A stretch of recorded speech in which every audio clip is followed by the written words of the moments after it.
Hello everybody. In this presentation, we look at an overview of Irish habitat mapping and delineation. We will start with an overview of habitat survey before we go into identification and mapping of habitats on the Irish farmland in more detail. Habitat surveys are a method of gathering information about the ecology of a site. They provide fundamental information on the site, such as habitat type, location, and extent of the area mapped, for example, length or area. Habitat types are distinguished based on standard habitat classification systems, and this results of a habitat survey is the collection of spatial data which can be captured, stored, presented, and analysed on geographic information systems. During these surveys, additional information on the site may be collected, such as dominant species presence, or the presence and cover of indicator species, the conservation status of a site, or notes on the condition or threats. These may be recorded as target notes on maps or using standardized recording forms. Just a note on definitions. In natural resource mapping, you will often see the terms habitat, ecosystem, and land cover mapping used interchangeably. Habitat describes any place or environment where an organism lives. An ecosystem describes a system of interacting communities of organisms with each other and the surrounding environment, air, soil, or water. And land cover describes the biophysical characteristics of the Earth's surface. Land cover, ecosystem, and habitat units can be identified and mapped using national standardized classification systems or bespoke classification or naming systems. In general speaking, the mapping resolution, land cover ecosystems are generally less detailed than habitat mapping, and the most detailed is plant communities. The basis of habitat identification and habitat classification and naming systems. In this module, you will become familiar with the Irish habitat classification and system known as the Guide to Habitats in Ireland. You will see that a certain level of botanical and ecological expertise is required in order to identify habitats accurately. Many countries have their own habitat classification system. The Irish classification system was developed in the late 90s and published in 2000. There is a similar EU system within the Europe Nature Information System, and I have the link to the system included in this slide, and you can explore this when you have time. You will see it as more complex given the diversity of habitats across Europe, from the tundra in the north near the Arctic Circle to the Mediterranean dry scrublands in the south to the steppe grasslands of Eastern Europe, and of course the Atlantic coastal areas in the west.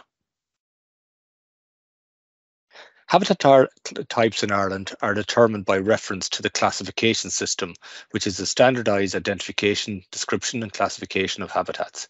The classification system are generally hierarchical with increasing detail as you move up the levels.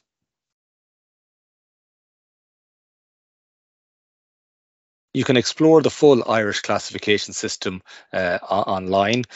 The grassland example shown here illustrates the typical hierarchical system with 3 levels. At level 1, all grasslands and marsh are lumped together. At level 2, these are split into improved grasslands, semi-natural grasslands, and freshwater marsh.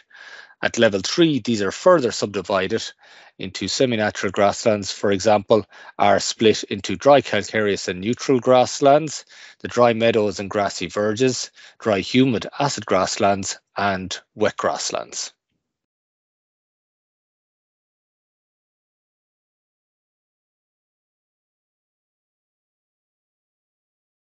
Habitats are defined by their living plant and animals or non-living components of the environment, be that physical, chemical, geographical, and management factors.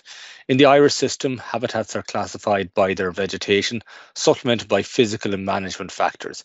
For example, in the example shown here, it's supplemented by rock type. So we have dry, siliceous heath. Or for example, in the grasslands, we have meadows versus pasture, for example. Dealing with mosaics or unusual situations. Habitat types in most classification systems are named after the dominant vegetation type, as we've seen present. For terrestrial ecosystems, they're divided into grasslands, woodlands, peatlands, and heathlands, for example. These are simply approximations or artificial labels for the purpose of convenience in our uses as scientists and natural resource managers, either in agronomy or forestry or in animal production. And therefore, no classification system is perfect. Many areas are ecotones, as one area grades gradually into the other, as we see in the example shown in the picture here. And many areas will be transitional types or intimate mosaics between two different habitats. So they're just not covered in the classification system used and will be difficult or impossible to neatly assign to a particular habitat type. These areas should not be ignored, and they are some of the most biodiverse areas in the country, and are often of a particular ecological importance. They may be mapped as a mosaic of two different habitats. For example, here you could call this wet grassland or a scrub transitional woodland mosaic. This year has seen a major advance in the mapping of land cover and habitats in Ireland with the production of the National Land Cover Map. It has a bespoke classification system which is adapted from the National Habitat Classification System. Each field in the country is mapped into homogeneous land cover areas and assigned a land cover type. The grassland example shown here, that it shows here that this land cover classification system used is intermediate between the National Habitat Classification System level 2 and 3. For example, it's more detailed than 2, but less than 3. You can explore more of the detail of the National Land Cover Map on the link in this slide. And following this presentation, there is more detail on the ecology of terrestrial and freshwater habitats in 2 further presentations. Thank you.